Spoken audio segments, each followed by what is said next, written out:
You're watching a video by Tick. Who the hell do you think he is? So, I've literally decided to do this rant video like the second I finished watching a video about what basically happened to a video game developer. Now, it's no secret that I hate the Call of Duty franchise.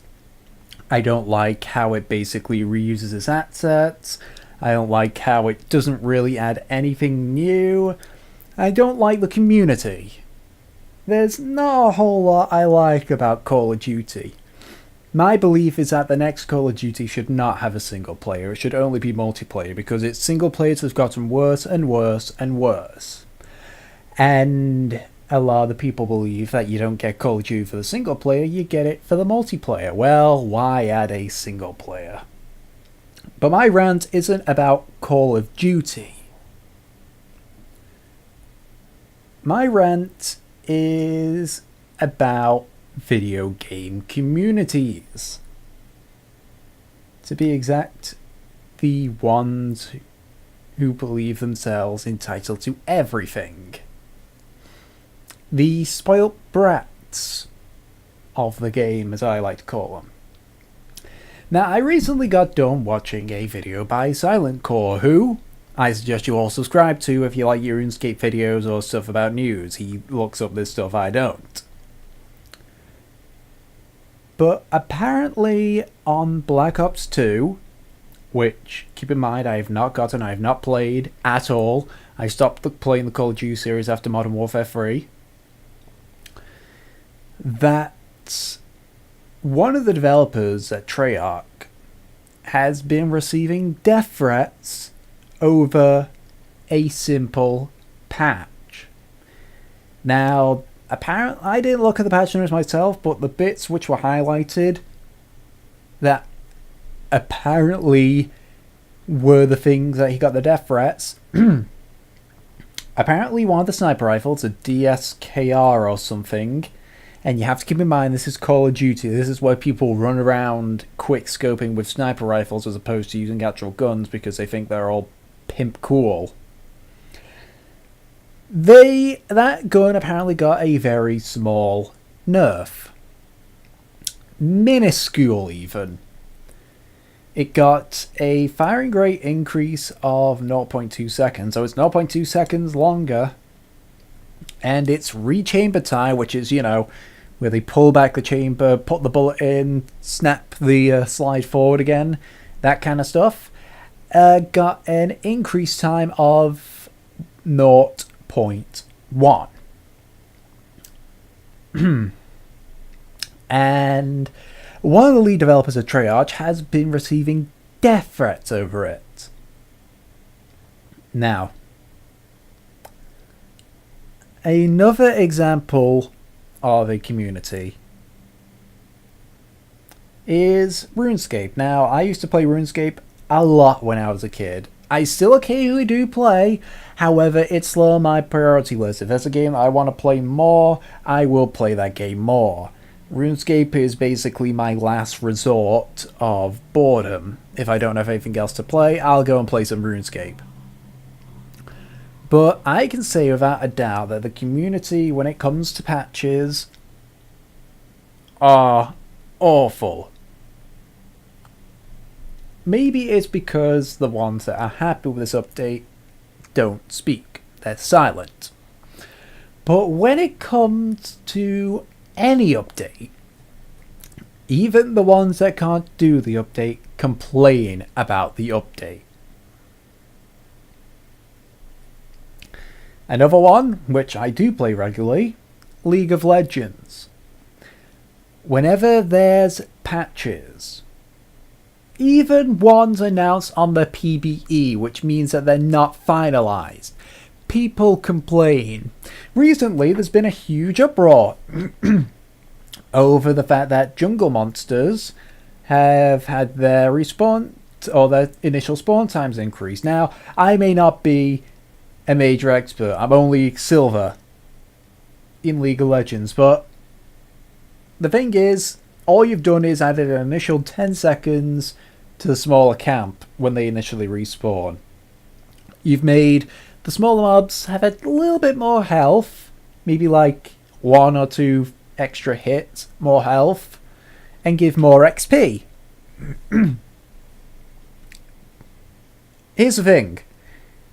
I highly doubt you're going to kill the Ancient Golem in 10 seconds. Don't worry, people who don't play League of Legends, those that I'm talking about, no. Okay, you're not going to kill blue buff or red buff in 10 seconds. I mean, come on, guys. There is no champion that can clear that fast. There's some that can get pretty close, but there is no way you're going to kill blue or red buff, go to either golems, wraiths, or wolves, and they're not going to have spawned yet. There is no way. I don't know a single jungler who can clear that fast. And I mostly, outside of support, main jungle.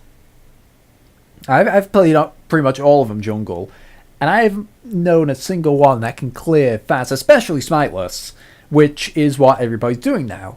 But I digress. The point is that the gaming community need to understand, I think anyway, that the fact that they're able to play these games online is a gift,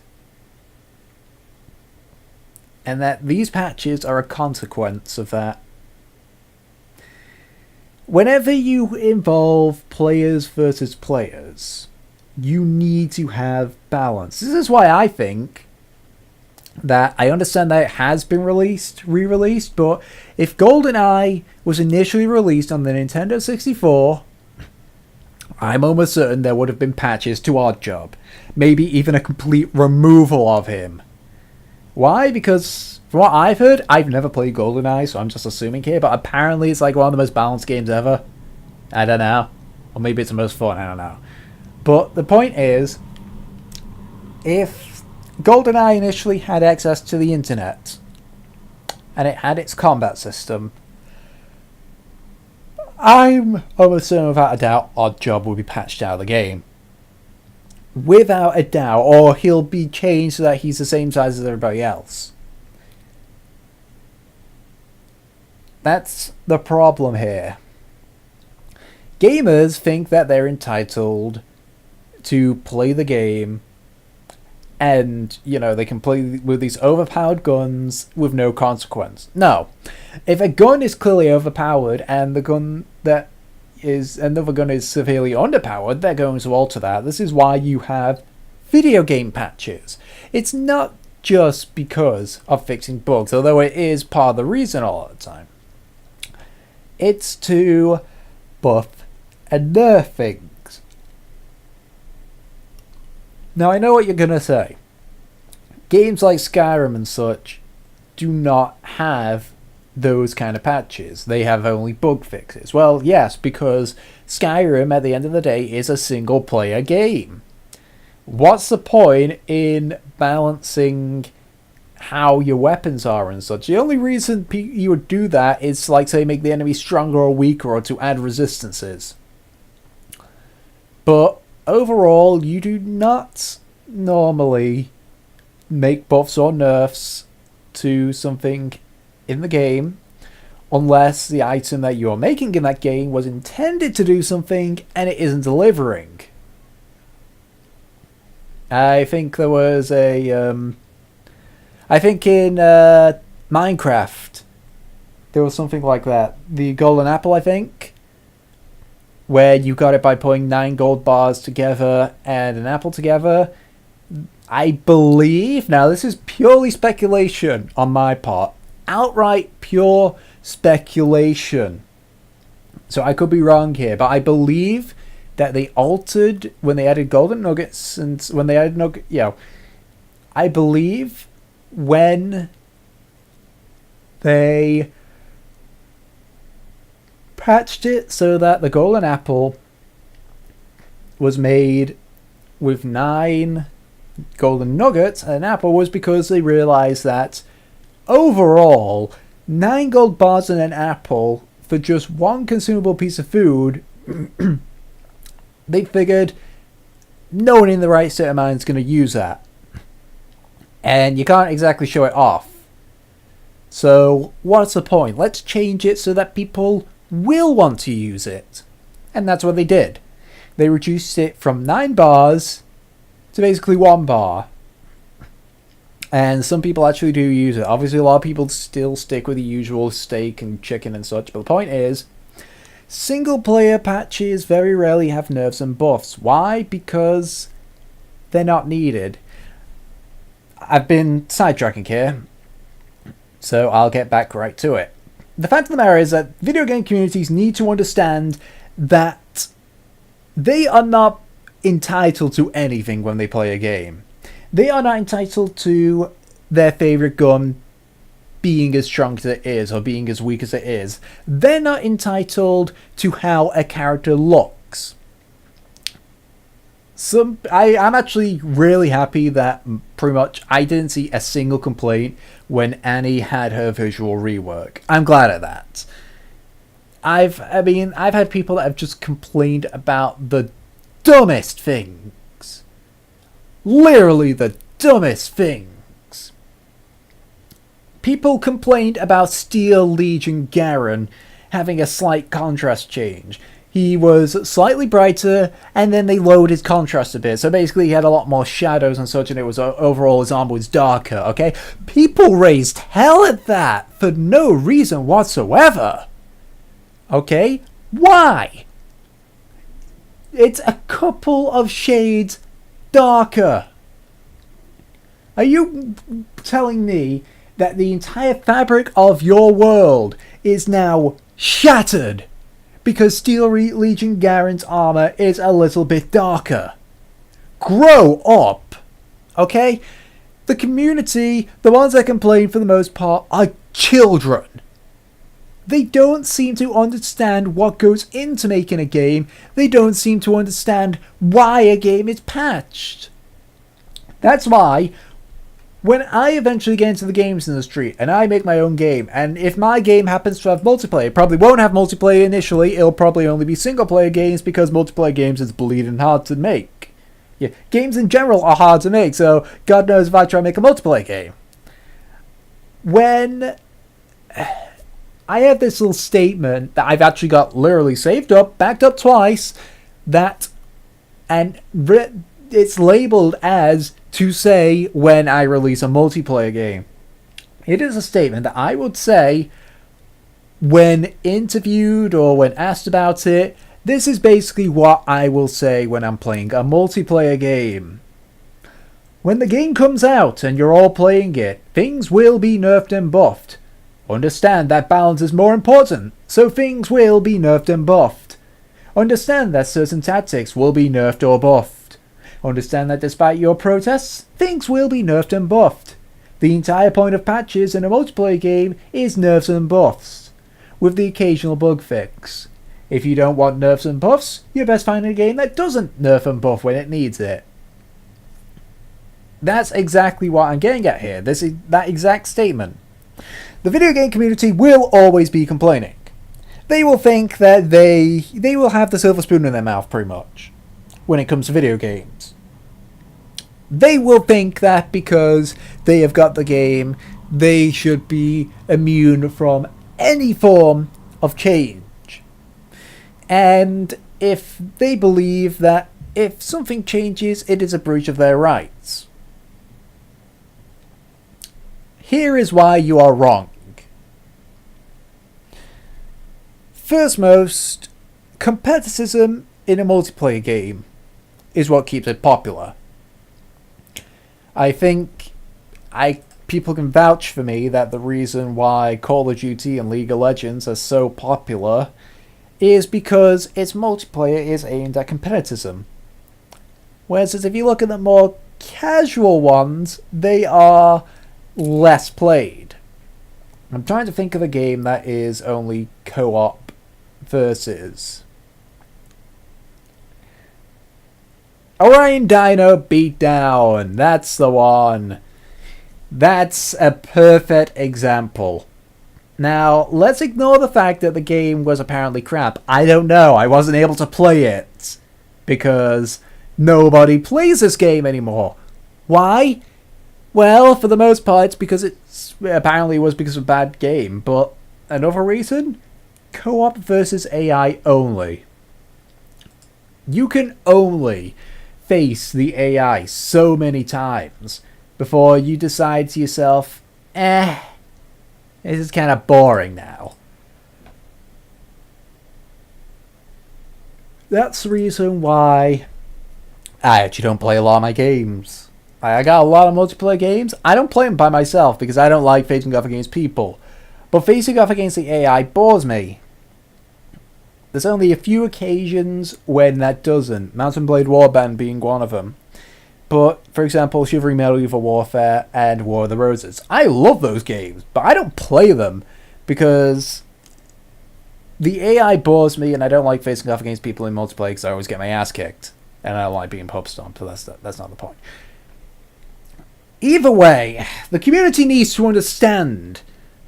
They need to understand that making video games is not easy, okay? I don't want to take a quote from Major Nelson on a controversial statement, but I'm going to take his "you can't put a switch on DRM" and reword it a bit. You can't flick a switch and a game is there instantly. Not even Call of Duty. It's not even the case in Call of Duty. They don't flick a switch and suddenly they got the next Call of Duty. No. Sure, it is, for the most part, they copy and paste a good chunk of their stuff, but they don't copy and paste all of it. They actually spend time remaking stuff. They actually do remake stuff. Obviously, I will never like the Call of Duty series so long as it keeps copying and pasting. Call me shallow, but hey, people have complained about a gun having a 0.2 second increase in its firing rate, so I'm pretty sure that I'm eligible to, what's the word? I have every right to complain about a game being copy and pasted year after year after year. You know? The fact of the matter is this. It is not easy making a video game, okay? Me and my team at university worked on making a game for 10 weeks. I was lucky. I was very lucky. I only had to do the sound of music, and that was easy for me. So I was incredibly fortunate. Hell, I spent the last 2 weeks lazying about. Or I would have, if it wasn't for the fact that our programmers needed help. They were literally staying up to like 3, 4, 5 in the morning every single night trying to get this game done. Okay? Making a game, despite what you all believe, is not easy. Okay? If you think a game is so easy to make, go and make one. By yourself. You don't have to worry about paying people. You can make the assets yourself, right? Making stuff for games is not easy. The programming is long, tedious, and God knows you make one small mistake, almost everything breaks. 3D modeling. My 3D model is considered low poly these days. It's 1700 polys. Guess what? A modern game has polys 10 to 100 times that size. Draven's model from League of Legends on its own has nearly 50,000 polygons. It took me 10 weeks to make my 1700 polygon character, okay? So it's not easy making things and making video games. Making the assets takes a long time. Making the game itself takes a long time. There are mistakes and problems everywhere. The community, you have to understand that we put a lot of blood, sweat and tears into these games for you. So you should not be complaining when we nerf or buff something, okay? Now, as I said recently, the developer, David whatchamacallit, has been getting death threats. Okay, and David if you're listening, mate, if you have listened to my entire rant the entire way through, know this, that I am right behind you. As a person who is studying video game development, I understand how much work went into Call of Duty. I may not like your series, but I will openly acknowledge that you put a lot of work into this. And I fully support the fact that you're nerfing and buffing things, because that's what you're meant to do. And I wish you the best, man. I hope that these death threats die down quickly, that you can continue back on your job, and all that kind of stuff. I really do, mate. You got my back on this one. As a person who used to be a fan of the Call of Duty series, I'm behind you all the way here. So, that's my rant on the community. If you are one of those people that complain about these stuff, about all this stuff all the time, about these small patches, are you complaining because it's a gun that you find gets kills easy? Maybe you have to think to yourself, sure, I'm good at this game, but could it also be because this gun is a bit too powerful? And if you are those people that just blindly complain, stop it. Stop it. Get that silver spoon out of your ass and stop it. I will catch you guys next time.